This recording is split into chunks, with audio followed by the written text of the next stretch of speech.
Europe 1, historiquement vôtre avec Stéphane Bern. Dans l'intimité de l'histoire.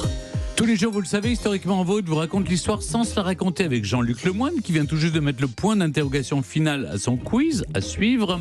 Et celle qui nous raconte des histoires dont elle seule a le secret, Clémentine Portier-Kaltenbach. Aujourd'hui, Clémentine, à l'occasion des 120 ans de sa disparition, on continue à parler d'Émile Zola. Émile Zola, dont vous avez poussé les portes de la maison, sans qu'il vous y ait autorisé.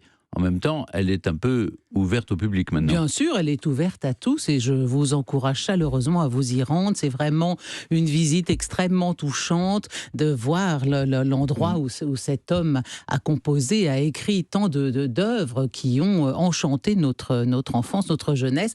Émile Zola a acheté cette maison en mai 1878, justement grâce au succès d'un de ses livres, L'Assommoir. Et il écrit alors à son ami Gustave Flaubert « J'ai acheté une maison, une cabane à lapin entre Poissy et Triel, dans un trou charmant au bord de la Seine, 9 000 francs. Bon, je vous dis le prix pour que vous n'ayez pas trop de respect. La littérature a payé ce modeste asile champêtre. Un asile champêtre, alors faut voir ce que c'est devenu par la suite. Il y a fait des travaux absolument considérables. En quelques années, il a acheté toutes les alentours. Sa propriété est passée de 1600 à 42 000 mètres carrés. C'est très important comme propriété. Il a même acheté une île, et au milieu d'une île, plus exactement, un terrain sur lequel il a fait construire un petit chalet qu'il a baptisé le Paradou. Et pour se rendre au Paradou, pour aller pique-niquer, il y a une petite barque qu'il a baptisée Nana. Donc son œuvre est absolument partout, ses personnages, y compris dans le patronyme des lieux.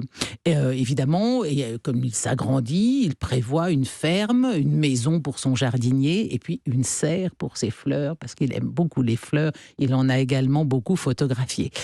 Dans sa maison, c'est lui qui s'occupe de la décoration intérieure. Il conçoit le mobilier, le décor. Il y a un salon billard avec des vitraux symbolistes, multicolores, absolument magnifiques. La salle de bain et la cuisine sont équipées. Enfin, c'est vraiment dernier cri. Il y a une douche chaude dans la salle de bain et les murs sont entièrement recouverts de magnifiques carreaux bleus et blancs. Tout ça, c'est dans un goût absolument exquis. Alors, comme le disait notre invité, il y reçoit beaucoup Cézanne le peintre avant leur brouille, l'ami d'enfance, Cézanne, Manet, Pissarro, Goncourt, les Daudet, Huysmans. Il y a toujours du monde à Médan.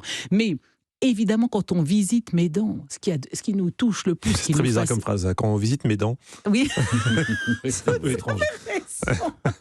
Quand on visite Médan, c'est l'acropole. Mais quand on visite Médan chez Zola, alors ce qui retient toute notre attention, bien sûr, c'est l'endroit, le lieu où il a écrit ses chefs-d'œuvre. Et comment un homme qui a les moyens d'aménager le bureau de ses rêves, qu'en fait-il? À quoi ressemble-t-il? Alors, la grande surprise, à mon avis, c'est le style qui est totalement de l'époque, qui est le style troubadour. Mais pour ma part, je ne m'attendais pas du tout à voir dans le bureau de Zola épinglé au mur des armures médiévales. Je n'imaginais pas tellement que ce soit son style. Et bien pourtant, c'est ce style de troubadour.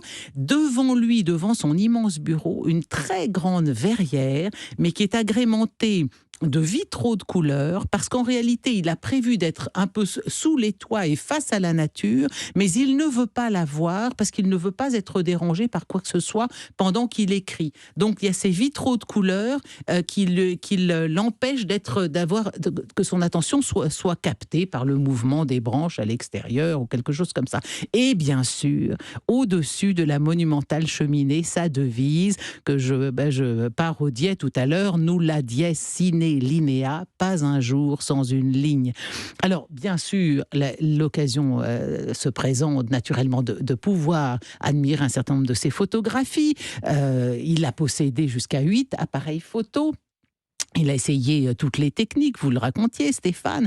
Et puis certainement, nous le disait notre invité, son amitié pour les impressionnistes a influencé sa façon de photographier. Cézanne certainement a eu une influence, mais ils se sont brouillés définitivement en 1886 parce que Cézanne a cru se reconnaître dans le personnage du peintre raté dans l'œuvre. Alors de ce jour-là, ils ne se sont plus adressés, la parole, ne se sont plus jamais vus.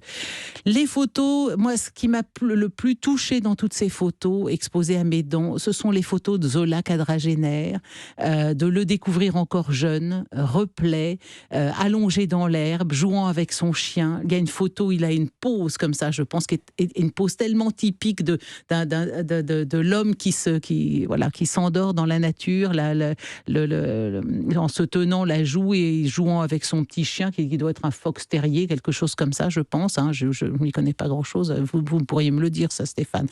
Et puis les photos les plus fortes aussi, peut-être celles de son épouse, et qu'il a réalisées alors qu'il mène une double vie. Il la trompe depuis fort longtemps, mais jusqu'au bout, il lui conserve toute sa tendresse. C'est une photo d'elle où il écrit « À ma chère femme, à ma compagne de 30 ans de ménage, bien tendrement, le photographe Émile Zola ». C'est une photo de novembre 1901. Zola meurt moins d'un an plus tard, le 29 septembre 1902. Et alors, il y a cette photo incroyable, c'est une sorte de montage. Il a mis un exemplaire de chacune de ses œuvres traduites dans une langue différente et trônant sur cette pile de livres, une photo de lui, petit garçon, avec son père. C'est une photo qui ne le quittait jamais. C'est un père qui l'adorait, et donc, vous l'avez dit, Stéphane, qu'il a perdu. Il est mort quand il avait 7 ans. Exactement. Et donc, c'est une façon de dire, toutes ces œuvres traduites, et la photo, voilà, papa, regarde, tu ne m'as pas vu faire, mais regarde, j'ai réussi, et mes œuvres sont éditées de par le monde. Et si vous regardez la photo de Zola sur son lit de mort, il n'y a aucune décoration dans sa chambre. Qu'est-ce qu'il y a au-dessus de son lit ? Juste une photo. Et cette photo, c'est justement cette photo de lui avec son père. Alors vraiment, cette visite de Médan, je vous encourage à y aller. C'est une maison merveilleuse. Où surtout la scénographie de la partie moderne de la maison, dans laquelle on peut revoir tout sur l'affaire Dreyfus. Bien sûr, ça c'est la nouveauté, c'est le musée de l'affaire Dreyfus, absolument passionnant. Non, vraiment, c'est une plongée bouleversante dans l'intimité d'un de nos plus grands génies.